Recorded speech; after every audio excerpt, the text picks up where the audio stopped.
Hello friends, कैसे हैं दोस्तों। आर के स्टडी ट्रैक चैनल में आपका स्वागत है। आज मैं एक नया वीडियो लेके आया हूं। आज मैं प्रेजेंट कंटिन्यूअस टेंस के बारे में बताने वाला हूं। चलिए हम वीडियो भी स्टार्ट करते हैं। पहले हम प्रेजेंट कंटिन्यूअस टेंस के डेफिनेशन के बारे में जानेंगे। The form of verb that show that some work is going on at the present time that is called present continuous tense. अब इस टेंस के परिभाषा के हिंदी परिभाषा के बारे में जानेंगे। क्रिया के जिस रूप से यह दर्शाता है कि कोई कार्य वर्तमान समय में जारी है उसे प्रेजेंट कंटिन्यूअस टेंस कहते हैं। अब इस टेंस के पहचान के बारे में जानेंगे कि कैसे हम पहचानेंगे कि यह प्रेजेंट कंटिन्यूअस टेंस होगा। देखिए, जिस वाक्य के अंत में रहा है, रही है, रहे हैं लगा हो तो वह प्रेजेंट कंटिन्यूअस टेंस होता है। जैसे देखिए, मैं खा रहा हूँ, इस वाक्य के अंत में रहा हूँ लगा हुआ है। वह घर जा रही है, इस वाक्य के अंत में रही है। हम लोग क्रिकेट खेल रहे हैं, मैं बथनार से सीतामढ़ी जा रहा हूँ। इन सभी वाक्य के अंत में लगा है, रहा हूँ, रही है, रहे हैं इत्यादि लगा हुआ है। इससे हम पहचानेंगे कि यह प्रेजेंट कंटिन्यूअस टेंस का सेंटेंस है। इस टेंस के रूल के बारे में जानेंगे कि कैसे प्रेजेंट कंटिन्यूअस टेंस के बनाते हैं। इस टेंस में हेल्पिंग वर्ब सहायक क्रिया के रूप में इज एम आर का प्रयोग किया जाता है। इज एम आर का प्रयोग हम लोग सब्जेक्ट के अनुसार करते हैं। जैसे फर्स्ट पर्सन आई के साथ एम का प्रयोग करते हैं, सेकेंड पर्सन यू वी के साथ आर का प्रयोग करते हैं और third person he see it और नेम के साथ इज का प्रयोग करते हैं। अब हम दूसरे नियम के बारे में जानेंगे। इस टेंस में मुख्य क्रिया यानी मेन वर्ब के रूप में V4 या V1 प्लस ING का प्रयोग किया जाता है। जैसे प्ले में ING जोड़ते हैं तो प्लेइंग हो जाता है, रीड में ING जोड़ते हैं तो रीडिंग हो जाता है। रीड हमारा वर्ब का पहला रूप है और इसमें ING जोड़ देते हैं तो वर्ब का ये चौथा रूप हो जाता है। अब हम प्रेजेंट कंटिन्यूअस टेंस को बनाते कैसे इसके बारे में चर्चा करेंगे। प्रेजेंट कंटिन्यूअस टेंस को हम 3 प्रकार से बनाते हैं। एक अफर्मेटिव सेंटेंस होता है, एक नेगेटिव होता है और एक तीसरा इंट्रोगेटिव होता है। इन तीनों के बारे में हम बारी बारी से चर्चा करेंगे। अब हम यह जानेंगे कि अफर्मेटिव सेंटेंस कौन सा होता है। जिस वाक्य में कोई कार्य होने का बोध होता है उसे सकारात्मक वाक्य कहते हैं। अब हम अफर्मेटिव सेंटेंस कैसे बनाएंगे उसके स्ट्रक्चर के बारे में हम लोग जानेंगे। जैसे subject plus is am are plus V1 plus ING plus object. Subject कर्ता होता है, इस कर्ते के साथ is am are auxiliary verb का प्रयोग किया जाता है। इसमें वर्ब का चौथे रूप का प्रयोग किया जाता है और उसके साथ ही कोई काम करते हैं जिस पर काम किया जाता है वह हमारा ऑब्जेक्ट होता है। एज फॉर एग्जाम्पल, मैं खा रहा हूँ, इसको हम लोग बनाएंगे आई एम ईटिंग।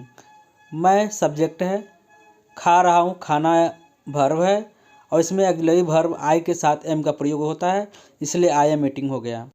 वह घर जा रही है, सी इज गोइंग टू होम। तुम सो रहे हो, यू आर स्लीपिंग। हम लोग खेल रहे हैं, वी आर प्लेइंग। यह हमारा अफर्मेटिव सेंटेंस का स्ट्रक्चर और कुछ उदाहरण थे। अब हम लोग अफर्मेटिव सेंटेंस को जान चुके हैं। अब नेगेटिव सेंटेंस को जानेंगे कि नेगेटिव सेंटेंस कैसे कहते हैं। जिस वाक्य में कोई कार्य न होने का बोध होता है उसे नकारात्मक सेंटेंस कहते हैं। इसके स्ट्रक्चर के बारे में जानेंगे। Subject plus is am are plus not plus V4 plus object. यह नेगेटिव सेंटेंस है, इसलिए हम लोग इसमें ऑक्सिलरी वर्ब के बाद नॉट का प्रयोग करते हैं। जैसे मैं नहीं खा रहा हूँ, इसमें कार्य खाने का नहीं बोध हो रहा है, इसलिए हम लोग इसमें नॉट का प्रयोग करेंगे। जैसे आई एम नॉट ईटिंग, मैं नहीं खा रहा हूँ, यानी इसमें काम नहीं हो रहा है, खाने का काम नहीं हो रहा है। वह नहीं पढ़ रही है, शी इज़ नॉट रीडिंग। तुम क्रिकेट नहीं खेल रहे हो, हम लोग घूमने नहीं जा रहे हैं। इस सेंटेंस से यह पता लगता है कि इस सेंटेंस में वह काम नहीं हो रहा है। जैसे हम लोग घूमने नहीं जा रहे हैं, इसमें घूमने का काम नहीं हो रहा है। अब हम लोग इंट्रोगेटिव सेंटेंस के बारे में जानेंगे। इंट्रोगेटिव सेंटेंस भी 2 प्रकार के होते हैं। इंट्रोगेटिव सेंटेंस में एक इंट्रोगेटिव ऐसा होता है जिसका एस और नो में या हाँ या ना में जवाब दिया जाता है। एक इंट्रोगेटिव सेंटेंस ऐसा होता है जिसका शब्दों के द्वारा जवाब दिया जाता है।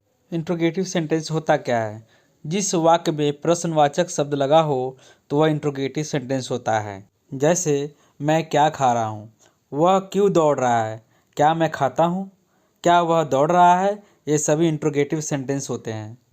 जिस वाक्य के बीच में प्रश्नवाचक शब्द लगा हो तो उसके स्ट्रक्चर के बारे में, उसके ट्रांसलेशन के बारे में हम लोग जानेंगे। देखिए, WH question plus is am are plus subject plus V4 plus object और लास्ट में क्वेश्चन मार्क दिया जाता है। जैसे मैं क्या खा रहा हूँ, व्हाट एम आई ईटिंग, वह क्यों दौड़ रहा है, वाई इज ही रनिंग, तुम लोग कहाँ जा रहे हो, वेयर आर यू गोइंग, हम लोग क्यों हंस रहे हैं, वाई आर वी लाफिंग। इन सभी वाक्य में क्वेश्चन मार्क बीच में लगा हुआ है, इसलिए इस क्वेश्चन मार्क का हम लोग इंग्लिश में ट्रांसलेट करते हैं और इसको ट्रांसलेशन बनाने के लिए प्रथम में WH क्वेश्चन दिया जाता है। सब्जेक्ट के अनुसार ऑक्सिलरी वर्ब का प्रयोग किया जाता है।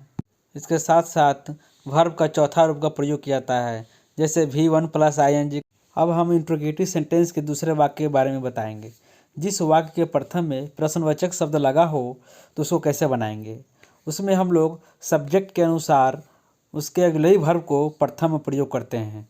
देखिए इसका structure, is am are plus subject plus V4 plus object plus question mark. जैसे क्या मैं पढ़ रहा हूँ, इसमें सब्जेक्ट के अनुसार हम लोग क्या को एम के रूप में बदले हैं। जैसे एम आई रीडिंग, क्या वह खाना खा रहा है, इज ही ईटिंग फूड, क्या तुम घर जा रहे हो, are you going to home, क्या सीता गाना गा रही है, is Sita singing a song. देखिए इसमें इंट्रोगेटिव सेंटेंस के रूप में इंट्रोगेटिव सेंटेंस जैसे क्या है, क्या को हम लोग सब्जेक्ट के अनुसार हम लोग ऑक्सिलरी वर्ब का प्रयोग प्रथम में किए हैं। वीडियो अच्छा लगा हो दोस्तों तो सब्सक्राइब बटन दबाना ना भूलें, लाइक और कमेंट करें।